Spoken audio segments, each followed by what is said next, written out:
who's flying that is taking the role of what happened back then with an instructor teaching that training to a basic student, teaching him aerobatics. So you'll be able to relate to that very, very specifically.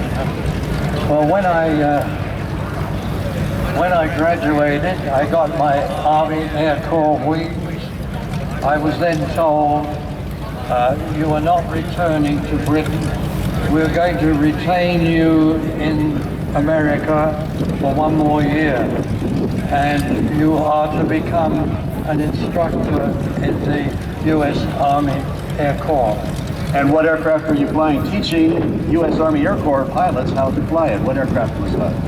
AT-9, AT-10. I was shipped out to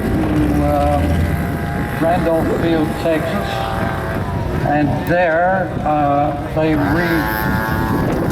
they sent me to Kennedy Field in San Antonio, Texas. Great place. So today, one of the airplanes you're going to be seeing flying, taking people for rides, is a C-54, which is a Beechcraft 18. You flew the Beechcraft 18, 9, and 10. Very similar airplanes. Those engines are going to sound very familiar to you. Well, during I came at the time in Ellington Field, I also had to transport an LO-5 from Houston up to Lubbock, and there I got my first civilian flight. I flew a DC-3 of American Airlines. Oh, that's wonderful. These are wonderful experiences that you couldn't do today without a whole lot of training, but those are great memories to have.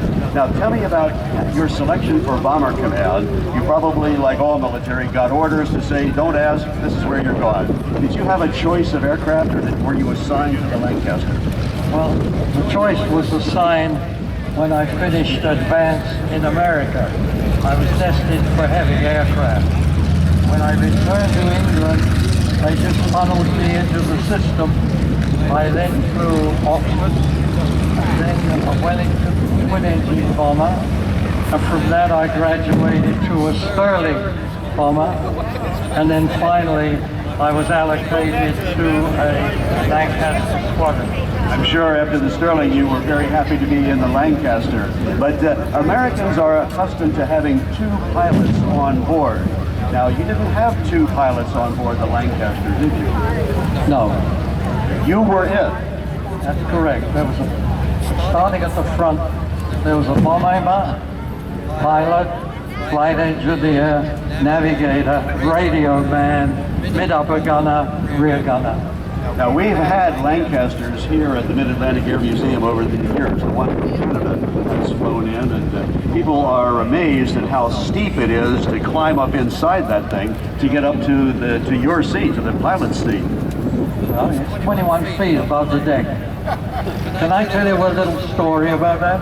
Absolutely, go right ahead. Oh, about 20 years ago, my wife and I were at a reunion in London. And we walked into the Hendon Museum because I told her, I'll show you the airplane I flew. When I got to the museum, there was about 25 little boys all standing around with a very distraught female teacher. I went up to her and I said, can I help you? She said, do you know about these? I said, I flew one. Oh. Now, all the boys were told, this gentleman flew. He will show you how to get into it. So I walked around with a whole bunch of little boys, opened the door, and even then the fella said, well, how did you get up front? A good question, a very impressive little young man. Yeah. A lot of the questions that we had about the airplane are the shiny black paint, and I've told people that's for searchlight protection. Everybody marveled at having 4 Merlin engines to operate. You must have loved that airplane.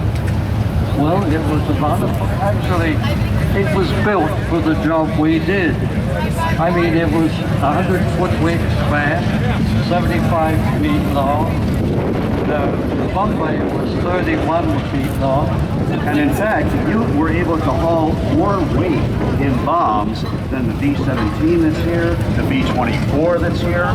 We could carry 10,000 and more. You had one bomb that only the Lancaster could haul was the 22,000-pound Grand Slam bomb. Well, on all my trips, I carried always 4,000 pounds, and the rest was a number of 500 pounders, depending on the range we were going. And I know there's one particular mission that you had bombing Dresden that is in your memory. Well, yeah. You see, there were two, Dresden and Chemnitz. Each was a 9.5-hour trip. And the bomb load there was one 4,000 pounder and just 500. We needed fuel to get there and back again. Too far away. Now I know that many times you flew these missions unescorted. Well, all 9 missions were unescorted. By day, 50% were there, yeah. By day, I was involved more around the Battle of the Bulge.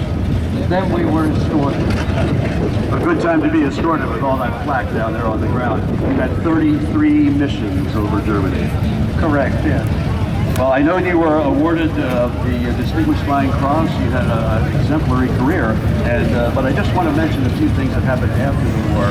There was actually a civilian version of the Lancaster called the York, and I believe you flew the Avro York as well. I flew the York, yes, in 46.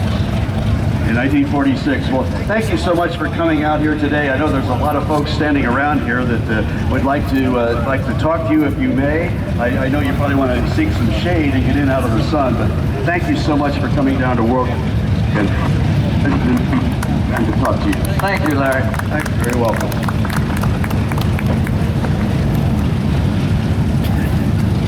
Thank you, Larry Rudd, for that interesting interview with that kind gentleman.